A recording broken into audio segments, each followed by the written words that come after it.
kahupay niya itong nag-ampo at ubangan ni ini. Hinaot nga mahimo kining panalipod sa ilang pagtuo o mga magdasig kini sa kanila sa pagsunod sa pagtulunan sa imong anak Jesus Kristo. Hinaot nga kupayan kini alang kanila diha sa ilang pagsulay o panalipod sa mga katalagman. Pinagi sa maong Jesus Kristo imong anak among Ginoo nga buhi ug hari uban kanimo diha sa kiusa sa Espiritu Santo hangtod sa kangturan. Amen. Mga po kita, mga minahal kong higala, magaslamatod kita sa Dios tungod niining pagbendisyon gikan karon kining balaya gibalag-iya na sa mga gahom nga mao ang mag-amuman niini. Ang tagiyan niini mas Kristo kinsa tungod kanato nahimong tao ug nagpuyo sa usa ka balay o nabisita sa makadaghan sa kabalayan sa iyang mga silingan o mga higala sa dili pa siya sa kalibutan. Namati siya sa ilang mga problema o mga pag-antos. Nigudyaka siya kanila sa ilang pista o kalipay. Nagtabang siya kanila sa panahon sa ilang pagkinahanglan. Busa nining balaya, pinatikan hangtod sa kahangturan sa maluugon na timaan sa cross. Pagkapuyo din si Jesus, pinaagi sa iyang gugma, hinaot unta nga naakanunay sa gugma sa maayong Diyos sa pamilya nga nagpuyo dinhi. Ug ang tanan ninyo kami ani aron sa pag-apil dinhi niining selebrasyon. Amen. Amen. Namanamo na sa langit, pagdayon mo ngalan, nabot pamiyarian, matuman, yung pagbuot, din sa yuta, mayroon sa langit.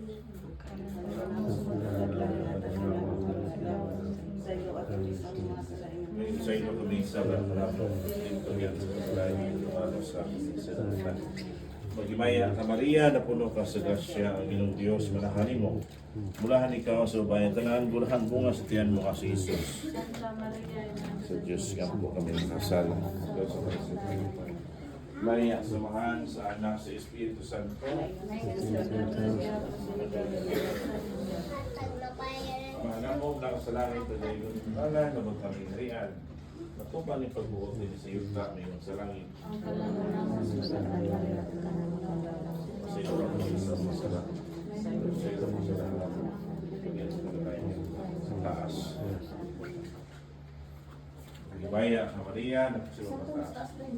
Maya ka Maria, napusiwa ka sa grasya. Ang Diyos manahanin mo.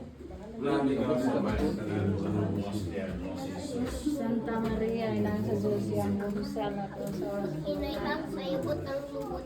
Maya samahan sa anak sa Espiritu Santo. Ngayon, sa gangras, diabo sa iga, natapusan. Amen.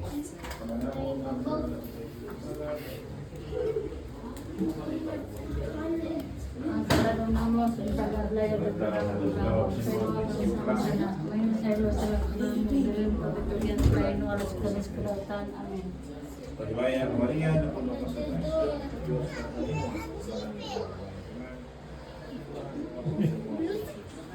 Santa Maria, inang sa Diyos, yang bukumisala, parang sa oras kumatay. Amen.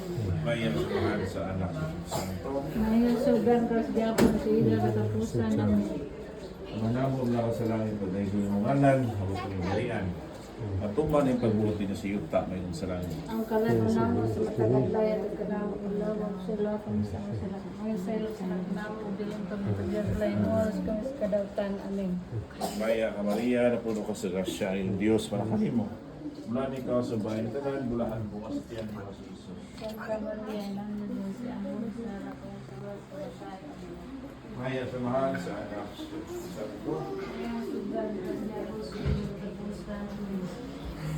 Maya samahan sa anak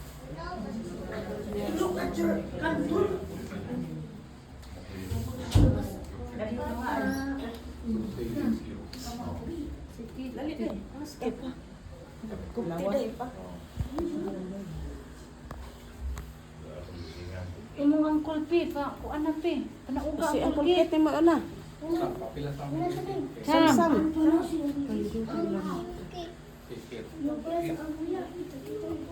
Pauna sa si angkol niya. Maya samahan sa anak sa Espiritu Santo. Ayun sa sinugdan karon sa gihapon sa mga kataigan nga walay katapusan. Amen. Maya samahan sa anak sa Espiritu Santo. Ayun sa sinugdan karon sa gihapon sa mga kataigan nga walay katapusan. Amen. Today we are grateful to God for all the blessing He has bestowed in your family, especially your new house. And we also thankful to God for this new year. for His infinite goodness, His love, and generosity. We should be thankful to God always because He is the source of all blessing. He is the fountain of all blessing. That's why we should be grateful to Him because we are the stewards of God's wonderful blessing. And so we also still celebrating the Christmas season, the birth of our Lord Jesus Christ. That Jesus Christ came into this world to save us. That's the reason why God sent His only begotten Son. He had the right time to offer His life on the cross, no? For the forgiveness of our sins. So that's how God manifests His love to His people, no? By sending His Son, Jesus Christ. So we are still celebrating Christmas season. Christmas season will end on January 11, 2026. So we thank the Lord for Christmas Day. We thank for the New Year. And may the love of Christ, His blessing, guidance, and protection, and His love reign in your hearts so that there will be peace in your hearts. There will be unity in your family. Congratulations again, congratulations. The Lord be with you. Also with you. Almighty God, bless you all. Father, Son, and Holy Spirit. Amen. Talang pag-isipan pagka, give them a round of applause. Congratulations. Congratulations. Pwede na pag-Andre. Pwede pa pila naman po sa kanan. Ayan, pag-Andre. Sige. Ayan. Pwede na pag-on. Pwede na pa,